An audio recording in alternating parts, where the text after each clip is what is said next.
This week on Front Row, Attorney General Cooper refuses to defend House Bill 2 in court. The state Senate passes a middle-class tax cut, and Donald Trump clinches the Republican nomination. Next. Major funding for Front Row is provided by Econ Air, with additional funding provided by funding for the Lightning Round segment is provided by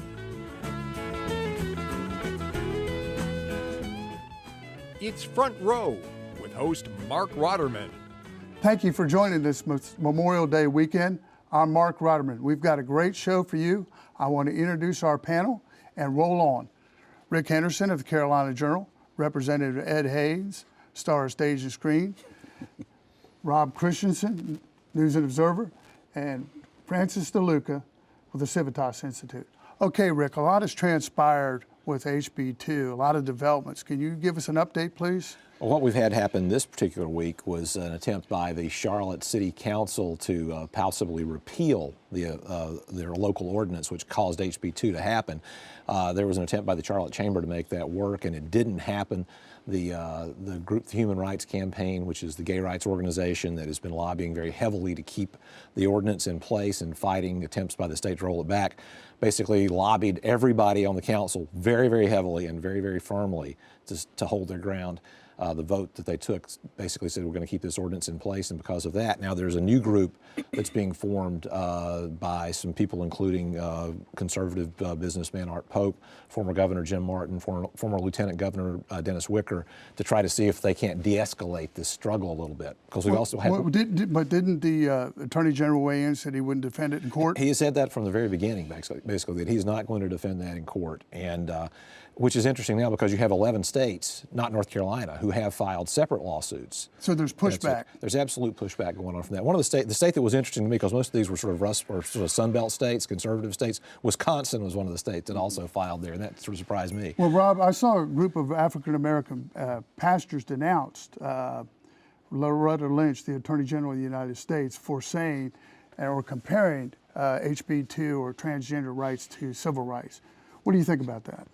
Well, it could have some small effect, but you know, if you look at it, most of the black political leadership in the state is against HB 2, the political leadership. The president's against it, the attorney general's against it, so I don't see it having widespread impact on this issue. You just did a survey for Civitas, Francis. What are people talking about HB 2, and what do they think about it? Is it prevalent on their mind? Well, yes, it is, and of course it would be, because if you look at the amount of news coverage it's had, that's equivalent to literally tens of millions of dollars of advertising. So of course people are thinking about it, but it's starting to recede a little in terms of the attention. We still have it as the #1 topic that people, about 40% of the people think this is the main issue, but they're kind of split up between whether or not they're against it or for it. So do you see it being a top-tier issue in the fall? I see it disappearing because national issues. Does this paid already? National issues are going to be the top issue when people walk in to vote in the fall. Look, I see that the chamber said that every city ought to be able to handle this themselves. Do you agree with that? The chamber said that every city ought to be able to do their own ordinances. Make their own decision on transgender bathrooms. Listen, I think absolutely that ought to be the case. I think Charlotte made a decision. I think that was Charlotte's right to make. But what we have going on right now in North Carolina is still a #1 topic of conversation everywhere I go. It never seems to end. And of course, as we've talked about over the last few weeks, politically, that's good for the Democratic Party. The longer they talk about it, I'm not sure if it still is good for the Democratic Party. But isn't it the North Carolina Chamber just trying to play this down the middle? Please, everybody. I think probably so. At this point, they're trying to play it down the middle, but there's also some sentiment that perhaps they were the ones who kind of put the gasoline behind this in the original ordinance in the first place, or in terms of the response of the General Assembly. And so I'm kind of hesitant to jump on the North Carolina Chamber side as a peacekeeper at this point. Okay, end of the day, let's go around the horn. Is Roy Cooper's decision a smart or wise decision when he's running for governor? Running for governor, right now, it probably looks like a wise decision, but I don't know if that's going to hold up. I think it's politically wise. I don't know if it's the right thing to do, though. Smart. He gets killed in the Democrats if he doesn't. Francis? Short term, it hasn't helped him. Long term, we'll have to see. Thank you. Okay, let's move on to our next topic. And I think we need to talk about that. And I think it was a rare time or minute of bipartisan kumbaya in the Senate this last week when they passed the middle class tax cut. Rob, is this tax cut a recognition by both parties that the middle class needs help? Huge. This is the driving issue in the election, really. Blue collar blues. It's what's it's driving Trump. It's driving the Bernie Sanders thing. It's the Populist blue collar revolt. It is what's driving this election, and North Carolina in particular is hurt.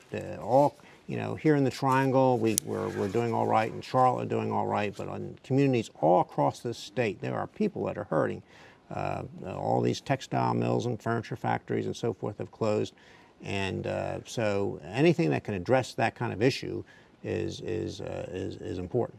Rick, what's the impact on middle-class families of this tax cut? Outline it for us. If taken to its maximum for married couples filing jointly, it's cut of, or what it is increase of the standard deduction by $2,000 a year over 2 years in the Senate plan, over 4 years in the House plan. And what that means basically is about a little more than $100 a year for a family, which may not sound like a lot, but it actually is a fairly significant amount of money that's not going into state government, is going to stay with North Carolina families. And so it was a moment that was rare to see a unanimous vote in the Senate to make that happen. And now the question is the timing, and if they're going to actually go to the House and come up with some sort of compromise. Ed, will the House go along with it? I think the House will go along with it. It was one of the real issues that I was proud to be able to support as a part of this budget process that we went through in the House. I frankly think, Rick, it might be a little bit more than $100 a year. It could be several $100s, which means a heck of a whole lot to work. What's a family of $20,000? What kind of tax cut are they going to get? Well, basically, with $20,000, you're close to having no income tax liability whatsoever. And that's one thing that Bob Rucho, the senator from Mecklenburg County, who sort of spearheaded this effort, said that 75,000 North Carolinians are going to be taken off the tax rolls because of this tax cut. So it's a big deal. Francis, what did you see in the poll about tax cut? Well, if you look at jobs, taxes, the economy, that's like one of the top three issues. It's going to bounce around. As HB2 recedes, jobs, the economy are going to move up, along with education in North Carolina. So let me ask you this. Is this a win-win for both parties around the horn? Yeah, absolutely. I think it helps both. Rob? Yes, absolutely. Without question. Yes. Francis? So a small minute of kumbaya, and we do think that the House will go along with it. I do. Okay. Well, look, I want to talk about some national politics here, and that's, if you all didn't notice, and I'm sure that Trump tweeted it out, he clinched the nomination yesterday. 1237. Sorry, wow. Robin, you and I have talked about this before. And in fact, you and I talked about this in June of last year. I don't think either one envisioned him ever being the Republican nominee. No way, Mark. Do you think, I guess we both got it wrong, but you wrote a column where you said you thought he'd have a negative impact on the GOP. Do you still believe that? Absolutely. I think he's going to be a drag on the ticket. Right now, he's competitive, but I don't think that's the way it's going to play out. I think he's going to pull Republicans down a couple points across the ticket. But he's bringing in so many people to the vote. 10 million people voted. Yeah, but there was one study that showed that it's really not bringing in new voters. He's just bringing in general election voters to vote in the primary, that they're not actually new voters. My view is he's bringing in more populist type people, more Reagan-type Democrats that we haven't seen in a long time. And frankly, he's superseded Romney. Romney in this whole election in his primary election didn't get 10 million votes. Francis, what are the numbers showing you in the Civitas survey? Well, we've got, in our last survey, Trump is up by 3 points over Hillary. The real interesting thing, he's up by 19 among men. She's only up by 11 among women. So she can win women, but if she's losing men by 19 points, she's going to lose the state.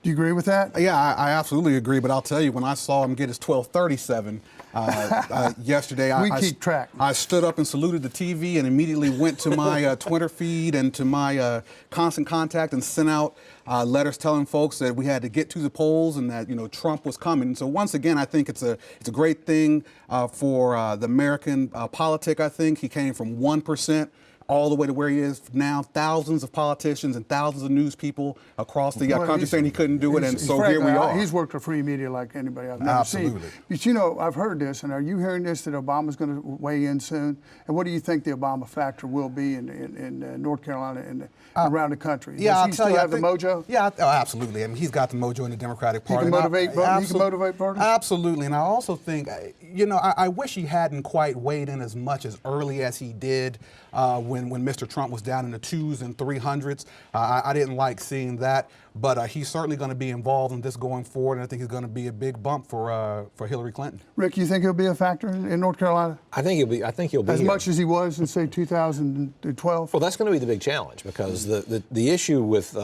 Democrats at the presidential level is the last 2 presidential races, they found out that they could get a lot of people to the polls if Barack Obama was on the ballot, but in the midterms they didn't, and so that's going to be the issue as to whether or not he's going to be able to get people out to vote for Hillary Clinton who voted for him. I mean, Rob, you think he'll get them out in the numbers that he did in 2012 for himself? No, but Trump will. You think he will? I think Trump will be a polarizing figure. Trump's the motivating factor Yes. for African Americans. He's the motivating factor I think that's right. for the Democrat base. That's correct. You agree with that? We'll have to see. Right now, African Americans don't look like they're as motivated they've been in the past. Even in the off years, we're not seeing those numbers. And you know, Barack Obama is still unpopular in North Carolina, so it cuts both ways if he gets involved in this campaign.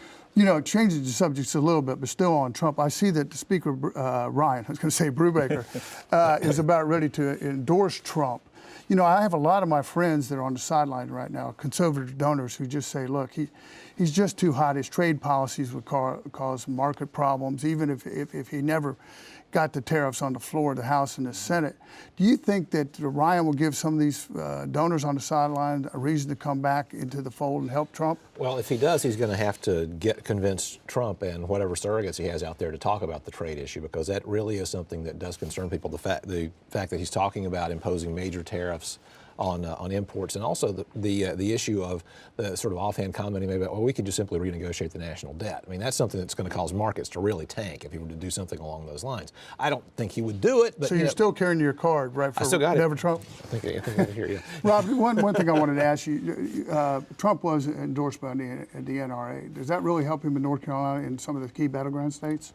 Well, he had to get the NRA endorsement. You know, he's actually pretty soft. He's kind of a squish on the gun issue from the gun owner's point of view. But he needed that endorsement in order to get part of the important part of the Republican coalition. So it's not so much it's a big boost; it's something he had to have. And they were willing to sign off on him. But those folks do turn out voters. They turn out voters, and they also, I mean, it's going to be important in other campaigns too, like the Senate race. I mean, obviously they're an important part of the Republican coalition. Okay, let's move on to the governor's race. Francis, you just took a latest poll. Yes. And you have McCrory up 45-40. What do you? Why the turnaround? What happened? Well, I think, again, talking about HB2, the literally tens of millions of negative advertising in the form of news media stories on HB2 and the national stories took a toll on McCrory. Those are starting to subside. He's recovering. It's turning back towards the economy, which North Carolina is one of the best state shapes in the nation. So I attribute this to going back to where it should have been all along without the HB2 interruption. And, you know, I think he's in good shape. Do you think he's on a roll? I've always said the race was McCrory's to lose. This was his year. It's his to lose. Well, Rob, incumbents have a lot of natural advantages, don't they? They a lot do. of things they can do. And he should be in great shape. And he is an incumbent. And we have an improving economy, so he ought to be in good shape. And he's actually as the polls have shown, he's actually come up a little bit in the last couple of weeks. But he's still at risk. I mean, this is still the biggest governor's race in the country. Yeah, I think it's the most targeted. Right, and by both sides, really. I mean, both RGA, sides, DGA. Right. And there's a couple of reasons why. I mean, I think the Trump factor puts him at risk. I think HB2 puts them at risk. So what is the HB2 doesn't help evangelicals? Well, look at it this way. With evangelical well, it may help with it, but look at this. What's the key storyline here for the Republicans? It's the Carolina comeback. It's the version of Reagan's. Economy's good. It's Reagan's Morning in America. Right. But HB2 is story after story after story of companies not coming to North Carolina. It's trade associations or groups not having conventions here. It's basketball, football groups not holding their events here. All that is contrary to the whole Carolina comeback. Plus, there was a poll recently by the Civitas group that showed something like 58% of North Carolinians think that North Carolina's on the wrong track. All that is running contrary to the Carolina comeback story. Well, let's get a different point of view here. What do you think of McCrory's pluses? Well, I think he does have the economy, the Carolina comeback working. I think he actually, in the HB2 situation, looks like he's standing up in some ways to some of the conventional wisdom about this. He's somebody who, when he was mayor of Charlotte, he was like a mother hen. Nobody's going to say anything bad about Charlotte now that he's governor. Nobody's going to say anything bad about my state.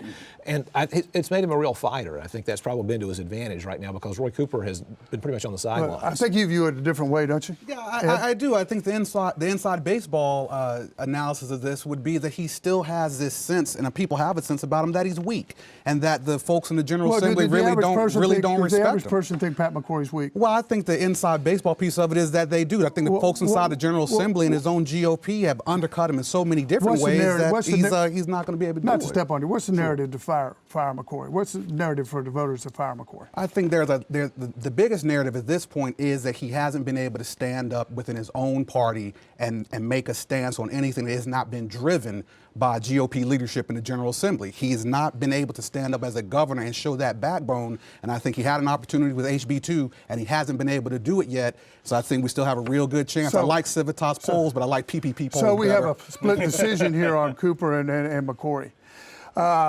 Let's talk about the U.S. Senate race. I noticed the Washington Post had an article today, and it was talking about the front page was vulnerable senators.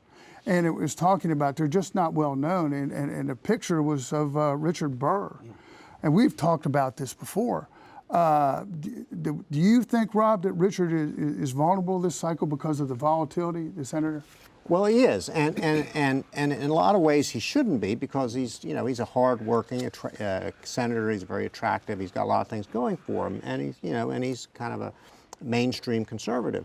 But he really is not very well known. He has the same problem that Kay Hagan had, is that he doesn't have a strong identity, and therefore he's sort of like a cork on the ocean. So when Republicans are up, he's up, and when Republicans are down, he's down. And when Hagan was swept out when the Democrats dropped, Richard Burr has run, in the 2 times he's won the Senate, with a Republican win at his back. The question now is, can he win when there quite possibly could be a Democratic win in his face? Well, there's a lot of uncertainty with Trump. There's no question about it. What are your numbers showing? Well, we have Burr up over Ross by 5 points, but both of them are relatively unknown. I mean, even Burr, after 2 terms in the Senate, a couple terms in the House, basically unknown in North Carolina. What Rob said is exactly right. He was fortunate to run for senator the 2 times he's run. Can his win streak, will this turn out to be a year that he can ride the wave? The thing about Richard Burr that's so fascinating is the fact that he's a guy who's this great retail politician. Right. He works a small He drives room himself really well. Yeah. He just goes someplace where he knows there's going to be a group of people, but he doesn't work the big room that well, and that's sort of the thing. So but he doesn't mind. He enjoys campaigning. Are you all enjoying this on the Democratic? Should Burr be up on TV now? Well, I think defining Deborah Ross. Well, I think Burr probably should be, and I tell you what, just having served with Deborah for 1 term in the House, she's incredibly smart, one of the sharpest people I've ever met. But I'd have to agree with Rob very much so. It's difficult to see in my mind, and being from Winston-Salem and living in and around the same neighborhood as him, the biggest strength he has is that he was a door-to-door lawnmower salesman. People have known him since Wake Forest. He wasn't a lawnmower salesman. He was a but they know him. The people in our city, in our area, know him. It's going to be tough for Deborah to overcome that. One thing that struck me is she outraised him last quarter. Is that a problem? Is this a competitive race? We're kind of seeing that Democrats outraising incumbent Republicans. We saw Cooper McCrory-Cooper doing it on McCrory, and I think that's more a reflection on the Republican incumbents than the Democrat challengers. I think they're not working hard enough. Quick round robin. Well, is Burr still the favorite in the fall? Yeah, absolutely. I think so. Yes. Yes. You think so? Yeah. You agree he should be on TV? You agree he should be on TV? He probably ought to be getting out there pretty quickly. Yeah. I hope he doesn't, but he should be. Okay. Let's close out there. Let me just ask you this. Let's talk about one of my favorite subjects, and that's Hillary Clinton's email scandal. And let's talk about the audit report that came out. Rick, can you bring us up to the IG of the State Department, who just came out with a pretty damning audit? Give us a little bit of the detail on that. Basically, what the State Department said was that Hillary Clinton violated about every protocol you could imagine in using her private email server to handle information that she got when she was Secretary of State. It also noted that other secretaries of state had done the same thing, but there never was the situation in which she was only using her private email, was never using government email. And in the case of someone like Colin Powell, I think it was like 2. I've seen that some of her aides who weren't even allowed to look at those emails were looking at that weren't cleared. And there also didn't have background the other checks. thing the IG report said was the fact that there were several attempts to hack the server. There's no indication that Some they guy were named successful. Guccifer? That's right, was attempted to hack the server, and that the server always stayed at her Probably home one of in New York. Francis's friends, but go ahead. So yeah, that was one of the issues, is that the server was always in her home, that we don't really know how secure it was, and that there were attempts to hack it. Rob, does this add to the story, the drip effect that she's not trustworthy? Yes, I think it's harmful for her because it feeds into a narrative that's already out there that she's not trustworthy, and so this continues to harm her, which is why she's a weak candidate. If the Republicans had just put up a generic candidate, she'd be in real trouble right now. But that's not what they did. Well, you've got the Clinton Foundation that's being scrutinized. You've got Terry McAuliffe, who's one of her soldiers and her husband's soldiers, who frankly raised money for them, is now the governor of Virginia, who's being looked at by the FBI for campaign contributions from the Chinese. I mean, how strong do you think Hillary Clinton will be in this state? I mean, do you see her having a real base of support? How strong is she? No, I don't. Clinton never won North Carolina. The first Bill Clinton never won North Carolina. I don't think she is in any better position, but I don't think these email and the whole thing goes away because, I was on active duty in 2006. We were not allowed to take our personal cell phones into where we worked. That was in 2006. She took her personal cell phone into a secure area of the State Department, and all her aides took them in. To me, that's a violation of basic security protocols. Well, with Bernie and everybody at her heels, is the VP, is he in the bullpen right now? Is Bernie in the No, in is the bullpen? Biden warming up in the bullpen? Oh, no, I don't know. I think that ship has sailed. But I don't think so. I think he's already filed a committee. I think it's sailed, but I think just to pivot back just a moment on this issue, I believe this email piece is becoming a bigger problem for Hillary Clinton. She's got to be careful, as we detailed last week. And I tell you what, whenever folks are talking about these types of things and your excuse is, well, my predecessors did it before I did, that's a real problem. And she's going to have to be careful. Somebody stole her homework. Let's move to the lightning round. Who's up and who's down in North Carolina, Rick? North Carolina taxpayers are up this week, and who's down is probably still people who are talking about HB2. That's us. I think the North Carolina GOP is up because they're still talking about HB2, and it's going to give us more seats, so keep up the good work. You mean they're down? But... No, I think they're up. Thank you for doing what you're doing. Yeah. Rob, who's up and who's down in North Carolina? I think Art Pope's up. He's leading an effort, one of the leaders in an effort to get some sort of resolution on HB2, which is really hurting North Carolina. It's good to have a grown-up in the room. Down, I'd say Cooper's down. He's fallen a little bit in the polls. He's losing a little bit of the edge there. Francis, who's up and who's down in North Carolina this week? Well, I would say up, pundits, because they're giving you guys plenty of stuff to talk about. And I would have to agree with Rob that Cooper has not been able to take this HB2 thing and actually turn it into anything for himself. He's basically still unknown and still low in the polls. Let me ask you, who's up and who's down nationally, quickly? Nationally, who's up right now is Trump, certainly, and down is Clinton. I think up is the president, his trip to Hiroshima and talking about the human spirit, but not apologizing for what needed to be done. And down, I think it's Paul Ryan right now. You know, let's stop being That's an interesting observation. and embrace your candidate and let's get moving. Who's up and who's down? Trump up, nationally? Hillary Clinton down. I'd say Trump up, Hillary down. Okay. Let me ask you this. I think is an interesting question. Rick, will Burr and McCrory campaign with Trump? Will they stand on stage with him in North Carolina? That's a good question, because I don't know how much campaigning Trump is going to do for other candidates in other states. Yeah, but he's going to be in here, and usually you get everybody together. Yeah. Will they stand on stage? Probably, but yeah, they'll probably have to, I think. You think They'll will? probably have to. I certainly hope so. I think they'll have to wash their hair that day. Well, we got Take a walk hairstylists. that day. You think they'll stand on stage with him? Until 2008, no statewide Democrats stood on stage with the presidential candidate from the Democratic Party. So you could see a reverse of that where Republicans avoid it. Isn't that true, though? That's right.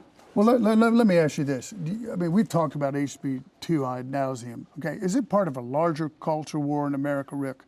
It is. It's I think the latest example of how basically liberals have sort of pushed the agenda in this case, because in Charlotte there was an attempt to sever the facilities part, the bathroom part of the ordinance, from the main part of the ordinance dealing with LGBT discrimination.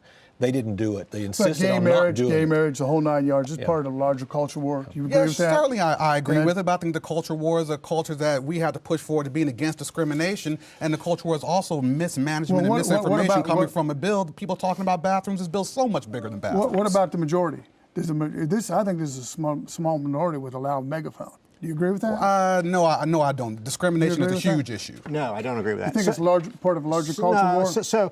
So we've had tremendous social change on both gay issues and transgender issues, right? But the whole country does not move at the same speed on these issues. Okay. So you have the national feels one way, New York feels one way, North Carolina feels another way. But it's also, so you have the federal government doing one thing and state legislature doing another thing. But it's also true in the state. So Charlotte feels different from Rocky Mountain, which is so you have... Trump has changed his tune. By the way, do you think Trump is driving the narrative in the presidential race, Francis? I do believe Trump is actually, through his control of the media and social media, he is driving the thing. And the other thing on the social part is this is the problem when you have a one-size-fits-all solution to a problem. It doesn't allow society to evolve in the way it's going to evolve. And what you get is you get resentment and you get divisions that are long-lasting. Well, our time is up. I want to thank the panel, and I want to thank everybody for watching. And I'd like to remind our folks at this Memorial weekend that we should never forget those who wear the uniform or those who have served. And we should always remember the men and women who paid the ultimate sacrifice in defense of this great nation. Have a great weekend. Major funding for Front Row is provided by Econ Air, with additional funding provided by funding for the Lightning Round segment is provided by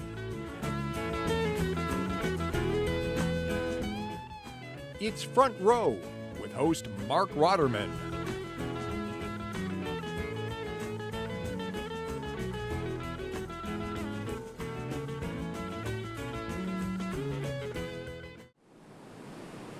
North Carolina Channel is made possible by the financial contributions of viewers like you who support the UNC TV network.